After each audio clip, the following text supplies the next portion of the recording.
ரிஷபராசி அன்பர்களே, உங்களது வாழ்க்கையில் நவகிரகங்களால் என்னென்ன மாற்றங்கள் ஏற்பட்டு என்ன பலன்கள் கிடைக்க போகுதுன்னு சொல்லிட்டு பார்க்கலாங்க. ரிஷபராசிக்காரர்கள் சிவனோட அம்சம் பெற்றவர்கள். சிவனின் அம்சங்களை முழுமையாக பெற்றவர்கள் ரிஷபராசி. அதனால தான் பெரும்பாலானோர் சிவன் வழிபாடை சிறப்பாக செஞ்சிட்ருப்பாங்க. சிவன் வழிபாடு செய்தவர்கள் வெற்றிக்கு மேல் வெற்றி தாங்க அடைஞ்சிருப்பாங்க. எந்த விதத்திலும் தோல்வியை கண்டிருக்க மாட்டாங்க. அப்படியே தோல்விகள் வந்தாலும் அது குறிப்பிட்ட காலத்தோடு அது நின்றுடும், தொடர்ந்துக்கிட்டே இருக்காது. புதுசாக வரலனாலும் தொடர்ந்துக்கிட்டே இருக்கும். ஒரு சிலவங்களுக்கு பிரச்சனை, ஆனால் ரொம்ப நாளாக பிரச்சனையில் இருக்க மாதிரியே இருக்கும். புது பிரச்சனை எதுவுமே இருக்காது. அந்த ஒரு பிரச்சனைகளையே காலம் முழுக்கதும் வரா மாதிரியான இருக்கும். ஆனால் இவங்களுக்கு அப்படி இருக்காதுங்க.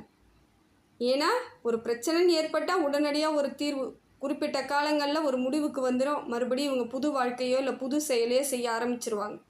இது இவங்களுக்கு இயல்பான ஒன்றாக சிவனின் அருள் முழுமையாக பெற்றதுனால இது கிடைக்குதுங்க. அதே போல் ரிஷபராசிக்காரர்கள் எந்த செயல் செய்தாலும் ஓரளவுக்கு மன நிறைவோடு செய்வாங்க. நிம்மதியாக செய்யணும்னு நினைப்பாங்க, அமைதியாக செய்யணும்னு நினைப்பாங்க. ஒரு ஆடம்பரமாக ஒரு சத்தமோ இல்லாமல் அமைதியாக வேலையை முடிச்சுட்டு வந்துகிட்டே இருப்பாங்க.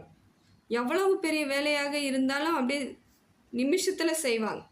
அது அவங்களுக்கு ஒரு இயல்பான ஒரு அமைப்பை கொடுத்துருக்கு. அதே போல் இவங்க ராசிநாதன் யாருன்னு பார்த்தீங்கன்னா சுக்கிர பகவான். அதனால தான் இவங்க எப்பயும் ஒரு பளிச்சென்ற தோற்றத்தில் இருப்பாங்க. ஒரு சாதாரண ட்ரெஸ்ஸு கூட பளிச்சுன்னு போட்டு போவாங்க. சும்மாலாம் அப்படியே கச்சா முச்சாலாம் இருக்க மாட்டாங்க. வீட்டில் இருக்கும்போது கூட ஓரளவுக்கு நீட்டாக ட்ரெஸ் பண்ணுவாங்க. சாதாரணமாக இருப்பாங்க. பார்க்குறதுக்கு எளிமையாக பக்குவமாக அழகாக இருக்கும். பார்க்கும்போதே ஒரு தேஜஸ் வரும். அதுவும் ரிஷபராசி பெண்கள்லாம் இன்னும் குறிப்பிட்டு ஒரு சாதாரணமாக தான் இருப்பாங்க, அழகாக தெரியுவாங்க. அதான் சொல்லணே, ஒரு ரொம்ப சாதாரணமாக இருப்பாங்க. நூல் ஆடைகளை தான் உடுத்துவாங்க. பெரும்பாலானோர் அவங்களுக்கு அதுதான் பிடிக்கும். காட்டன்னா ரொம்ப பிடிக்கும். அந்த மாதிரியான ஒரு அமைப்பில் இவங்க இருக்கிறவங்க. இவங்கள் ராசிநாதன் சுக்கிர பகவான் இவங்களுக்கு எப்பயுமே சப்போர்ட் தாங்க. எல்லா இடங்கள்லையும் சப்போர்ட், எல்லா நன்மைகளும் நடந்துக்கிட்டே இருக்கும். திடீர் பொருளாதார வரவு. அதே போல் இந்த மாதிரி ரிஷபராசிக்காரர்கள் பெரும்பாலானோர் நல்ல ஒரு வசதி வாய்ப்போடு தான் இருப்பாங்க. ஏதோ ஒரு சிலர் தான் ஒன்றுமே இல்லைங்க, கையில் இருந்ததை விட்டுட்ருக்கங்க, வேலை இல்லாமல் இருக்க, அந்த மாதிரியான சொல்லுவாங்க. மீதி 90% பார்த்திங்கன்னா நல்ல இடத்துல தான் இருப்பாங்க. அந்த 10% தான் கொஞ்சம் கஷ்டத்துலேயும் கவலையிலையும் இருக்கிறது. ஏன்னா இவங்க ராசிநாதன் எப்பொழுதும் பேக்கெட்டில் காசை கொடுத்துக்கிட்டே தான் இருப்பார். இவங்களுக்கு வேறு பிரச்சனைகள் தான் அதிகமாக வரும். பணத்தில் பிரச்சனை அதிகமாக இருக்காதுங்க. இந்த ஏமாற்றம், பொருளாதார ரீதியாக ஏமாறுறதெல்லாம் நிறைய ஏமாறுவாங்க. தோ தரங்க, கொஞ்சம் கொடுங்க அப்படின்வாங்க. சரி கொடுப்போம் அப்படியே இவங்க உதவிட்டாங்கன்னா திருப்பி இவங்களுக்கே பிரச்சனையெல்லாம் போயிருக்கும். அதே போல் இந்த சொந்தக்காரங்கள்லாம் இவங்களை வச்சு செய்வாங்க. ஏதோ ஒரு விதத்தில் இவங்கக்கிட்ட ஆதாயம் தேடுறதுக்காகவே நிறைய பேர் பழகுவாங்க. அதெல்லாம் நிறைய ஏமாந்துருப்பாங்க. பொருளாதார ரீதியாக பிரச்சனை இல்லைனாலும் வேறு ரீதியாக நிறைய பிரச்சனை, மனப்பிரச்சனை, கவலை பிரச்சனை எல்லாமே கொடுத்துக்கிட்டே இருப்பாங்க. அப்படிப்பட்ட ரிஷபராசிக்கு இவங்களோட குரு பகவான் எப்படி இருக்காருன்னு பார்த்தா, குரு பகவான் இவங்க ராசியிலே இருக்கார். இவங்களோட ராசியிலே இருந்து ஜென்ம குருவாக இருந்து செயல்படுறார். அதனால் ஒரு பெரிய பிரச்சனைகள் கிடையாது. பொருளாதாரம் மேம்படும், தொழில் வளர்ச்சி ஏற்படும். புதிய தொழில் தொடங்கலாம். எந்த தொழில் செய்தாலும் இப்போ லாபம்தான். நான் போயிட்டு வியாபாரம் வேறு ஒரு பிரான்ச் ஓப்பன் பண்ண போகிறேங்க, பண்ணுங்க, தப்பு கிடையாது, வெற்றி அடைஞ்சிருவீங்க. எதை வேணாலும் செய்யலாம். என்ன உடம்பை மட்டும் கொஞ்சம் பார்த்துக்கணும். ஏதாவது சின்னதாக உடம்புக்கு பிரச்சனைனாலும் மருத்துவரை பார்க்கணும். எனக்கு டைமே இல்லைங்க, ஓடிக்கிட்டே இருக்காங்க, ஆனால் உடம்பு சரியில்லாமல் இருக்குங்கன்னா ரொம்ப பெரிய பிரச்சனை ஆகிறதுக்கு முன்னாடி பார்த்து ஆகணும். வேறு வழி கிடையாது. உணவு கட்டுப்பாடு ரொம்ப முக்கியம். ரத்தம்லாம் கரெக்டாக இருக்கான்னு பார்த்துக்கணும். அதுவும் இந்த பெண்கள், ரிஷபராசி பெண்கள்லாம் மாதவிடாயெல்லாம் கரெக்டாக இருக்கான்னு பார்த்துக்கணும். தலைவலிக்கிற மாதிரி இருக்கா, உடனடியாக டாக்டரை பார்க்கணும். கண்ணு சரியாக தெரியலையா, உடனடியாக பார்க்கணும். கண்ணெல்லாம் ஒரு மாதிரி மங்கலாக ஏற்பட்டுடும். இதையெல்லாம் குரு பகவான் ஜென்ம குருவாக இருந்து சில இடங்களில் இந்த மாதிரியான பிரச்சனைகள் வருது. அப்படி இல்லையா, ரிஷபராசிக்காரர்களின் பிள்ளைகளுக்கு ஏதோ ஒரு விதத்தில் உடம்பு ரீதியான பிரச்சனை வரும். ஹாஸ்பிட்டலுக்கு தூக்கிட்டு ஓடுவீங்க குழந்தைங்கள. இதெல்லாம் நடக்கும், வேறு வழி இல்லை. இருந்தாலும் இதெல்லாம் சரியான ஒரு அமைப்பை ஏற்படணுன்னா சுக்கிரனுக்காக வெள்ளிக்கிழமையில் அம்மன் வழிபாடு செய்யுங்க. கஸ்தூரி மஞ்சள் அபிஷேகத்துக்கு கொடுங்க. அபிஷேகம் பண்ணும் பொழுது கஸ்தூரி மஞ்சள் வாங்கி கொடுங்க, அபிஷேகம் பண்ணுவாங்க. அது மட்டும் பண்ணிட்டீங்கன்னா ஓரளவுக்கு உங்களுக்கு இந்த உடல் ரீதியான பிரச்சனைலாம் தீந்துடும். பால் அபிஷேகமும் கொடுக்கலாம். அதே போல் மல்லிகைப்பூ மாலை வாங்கி சாத்தலாம் அம்மனுக்கு பௌர்ணமி தினத்தன்று. இதையெல்லாம் செஞ்சுக்கிட்டே வாங்க. வெள்ளிக்கிழமை, பௌர்ணமி இதெல்லாம் வந்து சிறப்பான பலன் கிடைக்கக்கூடிய நாட்களாக உங்களுக்கு இருக்கும். சுக்கிரன் உங்களுக்கு நல்ல இடத்துல இருந்து நிறைய மாற்றத்தை தான் கொடுப்பாரு. அதே போல் குரு பகவானும் ஜென்ம குருவாக இருந்து சில சமயங்களில் உங்களுக்கு உடல் ரீதியான பிரச்சனை தான் கொடுக்குறாரு. பொருளாதார மாற்றம் ஏற்படும், திருமண பாக்கியம் உண்டாகுது, குழந்தைகள் நல்ல கல்வி கிடைக்கும், மேற்கல்வி படிக்கலாம், வெளிநாட்டுக்கு மேற்கல்விக்கு போகலாம், வெளிநாட்டில் வேலை வாய்ப்பை ஏற்படுத்திக்கலாம், வெளியூருக்கும் உங்களுக்கு வாய்ப்பு அதிகமாக இருக்குது. இதெல்லாம் கரெக்டாக இருக்குது. இன்னும் தேக ஆரோக்கியத்தை மட்டும் பார்த்துக்கோ, அது ரொம்ப முக்கியமான ஒன்றா இருக்குது. ஏன்னா உடம்பு சரியில்லாத பொழுது நம்ம எதுவுமே பண்ண முடியாதுங்க. எது பண்ணாலும் அது சக்ஸஸ் ஆகாது. அதனால் உடம்பு பலமாக வச்சுக்கோங்க, சரியாயிடும். சூரியன் உங்களுக்கு சுமாரான பலன் தாங்க கொடுக்குறாரு. மனசுக்குள்ளே ஏதோ ஒரு பதட்டம் இருக்கிற மாதிரி வச்சுருப்பார், பயம் வச்சுருப்பார். தப்பு கிடையாது. ஏன்னா உங்களுக்கு எல்லாமே நிறைவாக கிடைத்தும் நீங்கள் ஏதாவது தப்பு பண்ணிட்டா என்ன ஆகுறது? அதனால் ஒரு இடத்துல ஒரு பயம் இருந்து தான் ஆகணும். உங்களுக்கு சூரியன் பயத்தை லைட்டாக ஏற்படுத்தி விடுறாரு. கொஞ்சம் நிதானமாக இருங்க. சூரியன் எது செய்தாலும் உங்களுக்கு நன்மையாகத்தான் இருக்கும். செய்யக்கூடிய இடத்துல வேலை சுமை கொஞ்சம் ஏற்படுது. அதே போல் வேறு யாரோ செய்த சில பிரச்சனைகளை உங்கள் தலையில் வச்சுருவாங்க. இல்லை வேறு யாரோ சொன்ன கருத்துக்களை நீங்கள் சொன்னதாக சொல்லிடுவாங்க. அதெல்லாம் பார்த்துக்கோங்க. அதுக்கெல்லாம் இடமே கொடுக்காதீங்க. இப்போ இருக்கக்கூடிய காலகட்டத்துக்கு அது இடம் கொடுக்கவே கொடுக்காதீங்க. ஏன்னா தேவையில்லாத வீண் பிரச்சனைகள், வீண் விவாதங்களுக்கெல்லாம் ஆட்படவே கூடாது. நீங்கள் இல்லைன்னு அந்த இடத்துல இல்லைன்னு ப்ரூவ் பண்ணிவிட்டு வந்துக்கிட்டே இருங்க. அதுதான் இப்போ இருக்கக்கூடிய காலகட்டம். குலதெய்வ வழிபாடு செய்யுங்க. அதே போல் அமாவாசை தினத்தெல்லாம் திதி கொடுக்குறவங்களா இருந்தால் முறையாக திதி கொடுத்துருங்க. பசுமாட்டுக்கு வெள்ளிக்கிழமையில் அகத்திக்கீரை வாங்கி கொடுங்க. அது அமாவாசை தினத்தில் வாங்கி கொடுத்தாலும் இன்னும் சிறப்பு. இதையெல்லாம் தொடர்ந்து பண்ணும் பொழுது எந்த தோஷமும் உங்களை நீங்காது, எந்த பிரச்சனையும் உங்களை தொடவே தொடாது, எந்த தோஷமும் உங்களை எதுவுமே பண்ணாது. எல்லாம் நீங்கிடும். பிரச்சனைகள் எல்லாம் நீங்கிட்டு தெளிவான ஒரு வழிவகைக்கு வருவீங்க. இதெல்லாம் தொடர்ந்து செய்தவர்கள் இன்றைக்கு நல்ல இடத்துல இருக்காங்க. அவங்க ஒரு இடத்துல இருக்கிறத தான் எல்லாம் பார்க்குறாங்க. பெரிய இடத்துல இருக்காங்க, நிறைய பணம் இருக்குது, பொருளாதார செழிப்பாக இருக்குதுன்னு பார்க்குறாங்க. அவங்க என்னென்ன செஞ்சுட்டு அந்த இடத்துக்கு வந்திருக்காங்கன்னு பார்க்கணும். ஏன்னா வெற்றியை மட்டும் பார்ப்பது பார்வை கிடையாது. எந்த இடத்துலேருந்து அவங்க எதை நோக்கி பயணம் பண்ணி எப்படியெல்லாம் பயணம் பண்ணி ஒரு வெற்றி அடைஞ்சாங்கன்னு தெரிஞ்சிட்டிங்கன்னா அதை நீங்கள் ஃபாலோ பண்ணுவீங்க. வெறும் வெற்றியை மட்டும் பார்க்கும் பொழுது ஒன்று பொறாமை வரும், இல்லைன்னா இயலாமை வரும், மனசுக்குள்ளே கவலை வரும், அதையும் மீறி தாழ்மனப்பான்மை வரும். நம்மளால் எதுவுமே முடியாது பான்ட்டு. ஆனால் எதெல்லாம் பார்க்கணுமோ அதை பாருங்கள். வெற்றி அடைஞ்சதை பார்க்கவே வேணாம். பார்த்துட்டிங்களா எப்படி வெற்றி அடைஞ்சிருக்காங்க, எதன் மூலமாக வெற்றி அடைஞ்சிருக்காங்க, எப்படி இவங்களுக்கு கிடைச்சதுன்னு கொஞ்சம் அந்த ஹிஸ்ட்ரி எடுத்து பார்த்தீங்கன்னா உங்களுக்கு ஒரு புடிமானம் கிடச்சிரும். இல்லையா? பார்க்காதீங்க. நீங்கள் உங்கள் வேலையை மட்டும் பார்த்துட்டு போங்க. உங்கள் கடமையை மட்டும் நீங்கள் செய்யும் பொழுது எந்த பிரச்சனையுமே வராதுங்க. அதை தான் சொல்கிறேன். இப்போ ஒரு வெற்றிக்கான பாதையை தேடி நீங்கள் பயணம் பண்ணணுன்னா முழுசாக எப்படியெல்லாம் போகணும்னு பிளானை ஃபஸ்ட்டு போட்டிங்கன்னா கண்டிப்பாக வெற்றி அடைஞ்சிடலாம். கால நேரம் இப்போ சரியாக தாங்க இருக்குது. அடுத்தது புதன் பகவான் உங்களுக்கு நல்ல மாற்றத்தை ஏற்படுத்தி கொடுக்குறாருங்க. இது நாள் வரைக்கும் எத்தனையோ இடத்துல மனக்குழப்பம், புத்திசாலித்தனம் இல்லாமல் சில சமயங்களில் மனசுக்கு இடம் கொடுப்பீங்க, உறவுகளுக்கெல்லாம் இடம் கொடுப்பீங்க.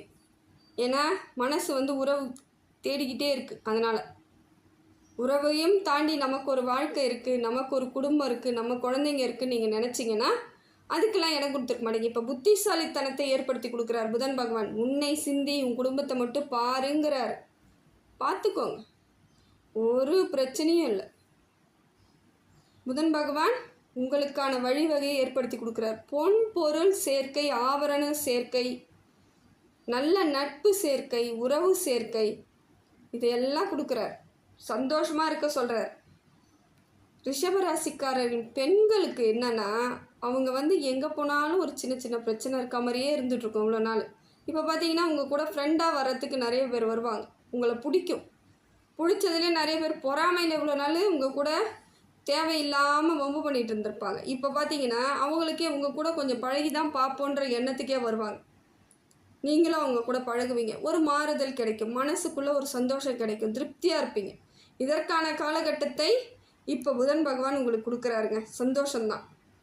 செவ்வாய் உங்களுக்கு சரியில்லாத அமைப்பில் இருக்குதுங்க. செவ்வாய் என்னன்னு பார்த்தீங்கன்னா, கொஞ்சம் உங்களுக்கு தேவையில்லாத வீண் விரயத்தை கொடுக்குற மாதிரி இருக்கார். வண்டி வாகனம் வாங்கும்பொழுது பார்த்து வாங்குங்க. இல்லை வண்டியை விற்க போகிறன்றவங்க பார்த்து விற்றுருங்க. பொருளாதார இழப்பு ஏற்படுறதுக்கான வாய்ப்புகள் இருக்குது. வண்டி வாகனத்தில் போகும்போது பார்த்து போங்க. வெளியே கிளம்புறீங்கன்னா குலதெய்வத்தை நினச்சிக்கோங்க, வேறு வழி கிடையாது. குலதெய்வத்தை நினச்சிட்டு தான் வண்டி எடுக்கணும். எந்த பிரச்சனையும் வராமல் நான் வீடு நல்லபடியாக வந்து சேரணும், அலுவலகத்துக்கு போயிட்டு நல்லபடியாக வரணும், வெளியே போயிட்டு நல்லபடியாக வரணுன்ட்டு மனதுக்குள்ளே ஒரு எப்பொழுதும் இறை நம்பிக்கையோடு நீங்கள் செயல்பட்டு பாருங்கள். உண்மையாகவே உங்களது வாழ்க்கை மாற்றத்திற்கான பாதைகளை இறைவன் அமைத்து கொடுத்துக்கிட்டே இருப்பான். இரத்த வந்த உறவுகள்கிட்டையும் கொஞ்சம் ஜாக்கிரதையாக இருந்துக்கோங்க. இப்போ நீங்கள் சொத்து பூர்வீக சொத்தெல்லாம் பிரிக்கிறெல்லாம் கிட்ட போனீங்கன்னா பிரச்சனை தான் ஏற்படும். அதெல்லாம் இப்போதைக்கு போகாதீங்க, கேட்காதீங்க, கொடுக்க மாட்டாங்க, தரமாட்டாங்க, பிரச்சனை ஏற்படும். அதனால் கொஞ்சம் ஸ்மூத்தாக போங்க, சரியாகட்டும், கொஞ்சம் நாள் போகட்டும், கால நேரம் மாறட்டும், தன்னால் வந்துடும். அடுத்தது பார்த்திங்கன்னா, சந்திரன் உங்களுக்கு சரியான அமைப்பில் இல்லைங்க. மனசை போட்டு குழப்பி வைக்கிறார். கடந்து வந்த பாதை, நடந்து வந்த பாதையெல்லாம் உங்களுக்கு திருப்பி திருப்பி தோண வச்சுட்டே இருக்கும். அவங்க அதை சொன்னாங்க, இவங்க இதை சொன்னாங்க, நான் அங்கே இதுவாகிட்டேன், என்னை அசிங்கப்படுத்திட்டாங்க, ஏமாந்துட்டேன், அந்த கதையெல்லாம் ஞாபகத்துக்கு வரும். அதெல்லாம் நினைக்கவே கூடாதுங்க. தோற்று போனதை நினைக்கவே கூடாது. தோற்றது தோற்றதாகவே போகட்டும். ஜெயிக்கிறத மட்டும்தான் எப்பயுமே நம்ம நினச்சி பார்க்கணும். ஏற்கனவே எல்லாம் முடிஞ்சு போச்சு, அதை ஒன்றும் பண்ண முடியாது. கையை மீறி போனதை அப்படியே விட்டுடணும், கை கழுவி விட்டுடுங்க. நடந்தது நடந்ததாகவே இருக்கட்டும். இனி நடக்கக்கூடியதைக்கு மட்டும் நம்ம என்ன செய்யணும், எது செய்யணும்னு பார்க்கணும். அந்த மாதிரியான பிரச்சனைகள் மறுபடியும் வரக்கூடாதுன்னு பார்க்கலாம். அதை விட்டுட்டு பழைய கதை, பழைய நினப்பு, ஏன் அப்படி தேவையில்லை. இனி வரக்கூடிய காலங்களில் உங்களை மட்டும் நினச்சி பார்க்கறது நல்லதுங்க. அதே போல் சந்திராஷ்டமத்தையும் பார்த்துக்கணும். அதே போல் சந்திரன் பயணம் பண்ணும் உங்கள் ராசியில் அன்றைய தினமும் கொஞ்சம் கடுப்பாக தான் இருக்கும், கஷ்டமாக இருக்கும். அதெல்லாம் பார்த்துக்கிட்டிங்கன்னா பிரச்சனையே வராதுங்க. அந்த தினங்களையெல்லாம் ஓரளவுக்கு நிதானமாக இருக்க முயற்சி பண்ணுங்கள். புதிய முயற்சி எதுவும் பண்ணாதீங்க, நல்லது எதுவும் செய்யாதீங்க. அந்த காலகட்டத்தில் எப்பயும் ரெகுலராக என்ன பண்ணுறீங்களோ அதை பண்ணிக்கிட்டே இருங்க. புதுசாக ஏதாவது பண்ணுறன்னும் பொழுது தான் பிரச்சனைகள் அதிகமாக வர்றதுக்கான வாய்ப்புகள் இருக்குது. சுக்கிரன் உங்களுக்கு நிறைய மாற்றத்தை கொடுக்குறாருங்க, பலத்தை கொடுக்குறார். சுக்கிரன் நிறைய மாற்றத்தை கொடுக்குறார். திடீர் வரவு, திடீர் பண வரவு, திடீர் உறவுகள் வரவு, உங்களுக்கு பிடிச்சவங்க திடீர்னு வருவாங்க, திடீர்னு திருமணம் கைகூடும், திடீர்னு நல்லது நடக்கும், திடீர்னு வீடு வாங்க போகிறேன்னுவீங்க, திடீர்னு கிரகப்பிரவேசம் வைப்பீங்க. இது எல்லாமே ஒரு டக்குன்னு எடுத்துகிட்டு வந்து விடுறவர் யாருன்னு பார்த்தீங்கன்னா சுக்கிரன். என்னங்க எடுத்தங்க அவுத்தன்னு பண்ணிட்டீங்க, ஒரே நாளில் முடிவு பண்ணிட்டீங்க அப்படிலாம் சொல்லுவாங்க. அது நீங்கள் பண்ணல, அவர் பண்ண வச்சுட்டார், அவ்வளோதான். சுக்கிரன் உங்களை பண்ண வச்சிருக்கார். ஆனால் நிதானத்தோடு கொஞ்சம் செயல்படுறது உங்கள் கையில் இருக்குது. அவர் ஃபாஸ்ட்டாக பண்ண வச்சாலும் நீங்கள் கொஞ்சம் பொறுமையாக இருந்து பாருங்கள், சரியாக இருக்கும். ஆனால் இப்போ இருக்கக்கூடிய சூழ்நிலையில் நீங்கள் டக்குன்னு பண்ணாலும் சரியான அமைப்பில் தான் இருக்குது. பயப்பட வேண்டிய அவசியம் இல்லை, சந்தோஷத்திற்கு அறிகுறியாக தான் இருக்குது. அடுத்தது பார்த்திங்கன்னா சனி பகவான் உங்களுக்கு நிறைய மாற்றத்தை கொடுக்குறாருங்க. லாபங்க, தொட்டது துலங்கும், வியாபாரம் பெருகும். செய்யக்கூடிய வியாபாரத்துலேயே நான் இன்வெஸ்ட்மெண்ட் போடுறேன், நல்ல லாபம் கிடைக்கும். புதுசாக நான் இன்னொரு பிரான்ச் ஆரம்பிக்கிறேன், தாராளமாக ஆரம்பிங்க, நல்ல லாபம் பெருக்கும். இந்த வேலையிலேருந்து இன்னும் கொஞ்சம் சம்பள உயர்வோடு வேறு வேலைக்கு போகிறேன், தைரியமாக போங்க. வெளிநாட்டுக்கு வேலைக்கு போகிறேன், சந்தோஷமாக போங்க. உங்களுக்கானது உங்களுக்கு நிச்சயமாக உறுதியாக அதிகப்படியாக தான் இருக்குது, கம்மியாக கிடையாது. தொட்டது எல்லாம் துலங்கும், செய்யறது எல்லாம் வெற்றி. நினச்ச காரியங்கள் நடத்தி முடிக்கலாம். எத்தனையோ முயற்சி பாதியிலே தடைப்பட்டிருக்கும், இல்லை முயற்சியே பண்ண முடியாமே போயிருப்பீங்க. இப்போ எல்லாம் தன்னால் நடக்கும். சனி பகவான் உங்களுக்கு மாறுதலை ஏற்படுத்தி நிறைய மாற்றத்தை கொடுக்குறாருங்க. இந்த காலகட்டம் உங்களுக்கு சிறப்பான காலகட்டமாக இருக்குது. ஏன்னா குருவும் உங்களுக்கு ஓரளவுக்கு சுமாரான பலனை கொடுக்குறார், பொருளாதாரம்லாம் கொடுக்குறாரு. உடல் ரீதியான பிரச்சனை மட்டும்தான் குருவால். அடுத்தது பார்த்திங்கன்னா சூரியன் நல்லா இருக்குது, புதன் நல்லா இருக்குது, சுக்கிரன் நல்லா இருக்குது, சனி பகவானும் நல்லா இருக்கார். அப்போ எப்படி ஆகுதுன்னா எல்லா கிரகத்துலேயும் முக்காவாசிக்கு மேலேயே நல்லா இருக்குது. ஏதோ ஒரு சில கிரகங்கள் தான் ஒரு மாதிரி சுமாரான பலனை கொடுக்குது. அதனால் பயப்பட தேவையில்லை. இப்போ இருக்கக்கூடிய காலகட்டத்துக்கு நீங்கள் நிம்மதியாகவும் சந்தோஷமாகவும் வாழறதுக்கான வாழ்க்கை அமைப்பை கிரகங்கள் ஏற்படுத்தி கொடுக்குது. அடுத்தது பார்த்திங்கன்னா ராகு கேது கொஞ்சம் உங்களுக்கு சரியான அமைப்பில் இல்லை. ராகுவால் சின்ன சின்ன இடைஞ்சல்கள் வர வாய்ப்பு இருக்குது. பண ரீதியான பிரச்சனை, பணம் எப்படி தடைப்பட்டுரும். எங்கேயாவது குடுக்கல் வாங்கல் வச்சுக்கிறீங்களா, அந்த இடத்த கொஞ்சம் பார்த்து கேட்டு வாங்கிறதுக்கு முயற்சி பண்ணிவிடுங்க. ஏன்னா அப்படி அப்படியே ஸ்டாப் ஆச்சுன்னா உங்களோட ரொட்டேஷன் பாதிக்கப்படும், ஸ்தம்பிச்சு போகும். பணம் ரொட்டீனாக இருந்துக்கிட்டே இருக்கணும். அது இல்லாத பொழுது பிரச்சனைகளில் சந்திக்கக்கூடிய பிரச்சனைக்கு வந்துடுவீங்க. அதுக்கப்புறம் மனசுக்குள்ளே சங்கடத்தை கொடுக்குறார், பயம், என்ன ஆக போகுது ஏதாக போகுது, அதெல்லாம் எதுவும் இல்லை, நல்லா இருக்குது. அவர் எதுனாலும் கொடுக்கட்டும். உங்களுக்கு இப்போ மற்ற கிரகங்கள் சப்போர்ட் பலமாக இருக்குது. நல்ல ஒரு அம்சத்தை தான் மற்ற கிரகங்கள் கொடுக்குது. இது கொஞ்சம் உங்களுக்கு பயத்தையும் பொருளாதார தடையும் ஏற்படுது. அதே போல் பொருளாதாரம் வந்தாலும் விரயத்தை கொடுக்குறார். இந்த காலகட்டத்தை நீங்கள் கொஞ்சம் கவனமாக தாங்க கையாண்டாகணும். தாய் தந்தைகளை நீங்கள் நல்லபடியாக பார்த்துக்கோங்க.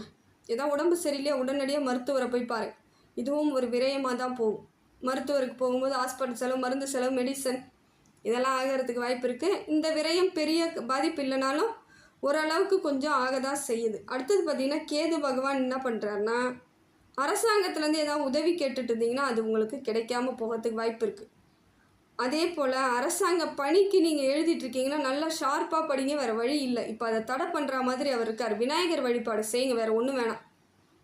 ஏன்னா இப்போ எக்ஸாமுக்கு படிக்கிறவங்களா இருந்தீங்கன்னா விநாயகர் வழிபாடு தொடர்ந்து பண்ணிக்கிட்டே வாங்க. கண்டிப்பாக முயற்சியை முழுசாக போடுங்க, ஜெயிச்சிடலாம்.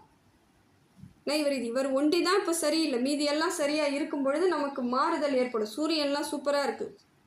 அரசாங்கத்துலேருந்து அத்தனை உதவிகளும் அத்தனை வேலைகளும் கிடைக்கிறதுக்கு உங்களுக்கு சூரியன் பலமாக தான் இருக்குது. கேதுவால் இது மாதிரி பிரச்சனைகள் இருக்குது.